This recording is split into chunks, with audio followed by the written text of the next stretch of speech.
A row is growing over the way school exam results have been calculated in Scotland after they were cancelled because of the pandemic. Scotland's First Minister Nicola Sturgeon has apologised, saying the government didn't get it right and will announce tomorrow what it intends to do. Pupils in Scotland received their results last week. A quarter found they'd been downgraded from their teachers' predictions. So what will Scotland do, and will the rest of the UK follow suit with A-level results due on Thursday? Our Scotland correspondent Lorna Gordon has more. It's been a tough few days for 16-year-old Olivia and her dad David.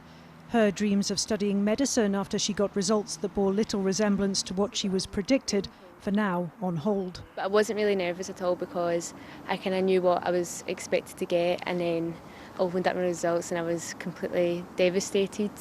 I was not heartbroken, I was I thought my dreams were crushed.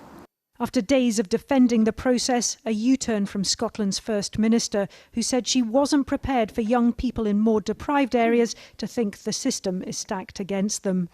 So despite our best intentions, I do acknowledge that we did not get this right, and I'm sorry for that.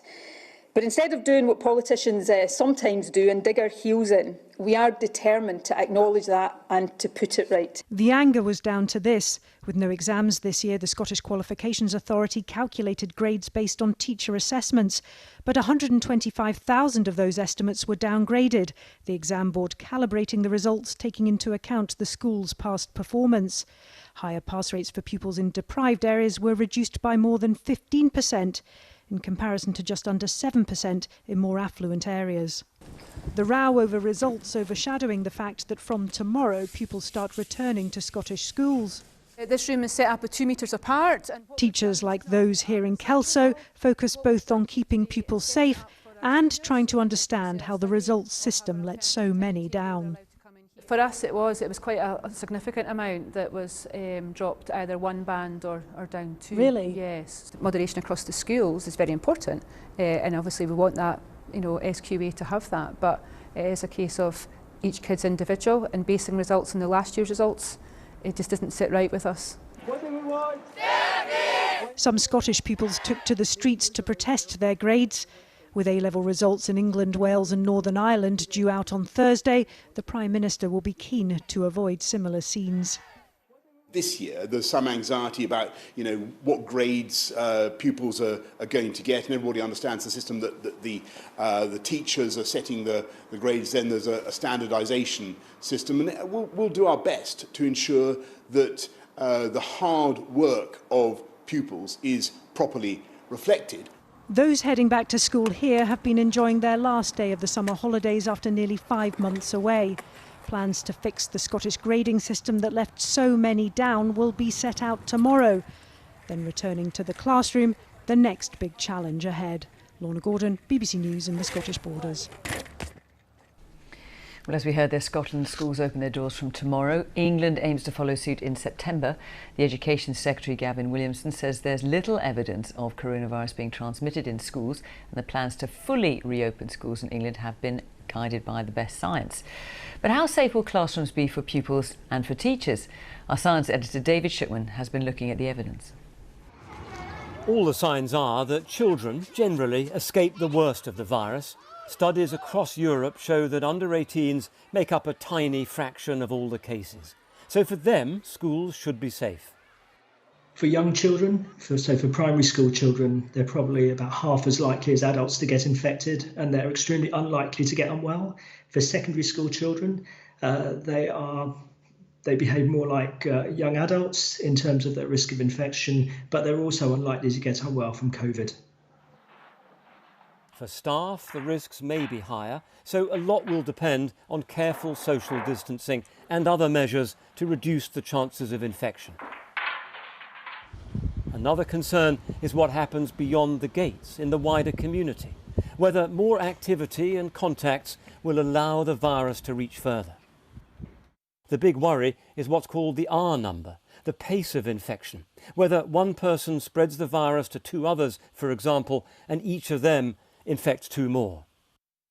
At the height of the outbreak, the R number was nearly 3, meaning that anyone infected was passing the virus on to 3 others on average.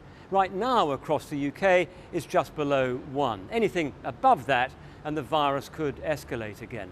Let's assume we're at the lower end of the range of estimates. Reopening primary schools would not make much difference, but secondary schools would have a bigger effect and possibly take us above that critical threshold of 1. But there are things that can be done about it. Contact tracing, reaching anyone who may be infected, could reduce the rate by as much as 0.7, provided it's carried out more effectively than it is right now. Closing pubs and restaurants would have a similar effect.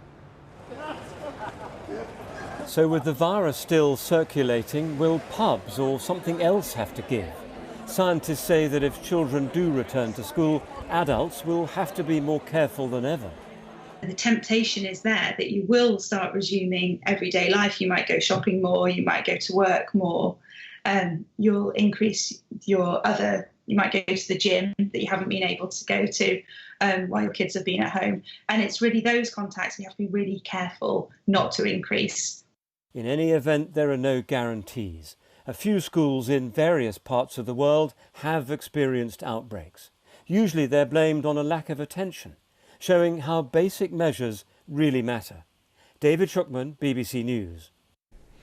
Let's talk to our political correspondent Chris Mason, who's at Westminster for us this evening. And Chris, let's go back to the story about the exam results. And there's been a great deal of anger about the way the exam results were calculated in Scotland. Scotland's going to make an announcement tomorrow about what changes it can make. Have you managed to find anything out about that, and whether, of course, the rest of the UK will have to follow suit in the interest of fairness? Well, as you say, Scotland's Education Secretary will give a statement tomorrow, with big questions now swirling about precisely what will happen there, and his political opponents calling for his resignation. And this matters wherever you are in the UK tonight, because the A-level results come out in England, Wales and Northern Ireland on Thursday, and the mechanism for arriving at those results across the UK has been broadly similar. So schools had to estimate how pupils would have done had they sat the exams, but then crucially, after those estimates were submitted, the past performance of each individual school was also a factor in determining what grades were handed out. Now, the rationale for that was that otherwise the estimate was that this year's results could have been about 10% higher than they were last year, so they wouldn't have been comparable year to year, and it wouldn't have been fair. But the problem is, if you happen to be an outstanding pupil, for instance, at a poorly performing school, there is a risk under this model that you are downgraded. Now, the provisional data, I'm told, in England, as far as A-level results are concerned, is that they are 1 or 2% higher than they were last year, and that most pupils will get the grades that they are expecting. And there's also an appeals process in place around the UK. This has been an unprecedented challenge, hasn't it, for pupils and for schools and for exam boards and for governments, trying to work out how people might have performed in exams that they didn't sit and do so fairly. But the row we're now seeing in Scotland could very soon be happening all around the UK. Chris at Westminster, thank you.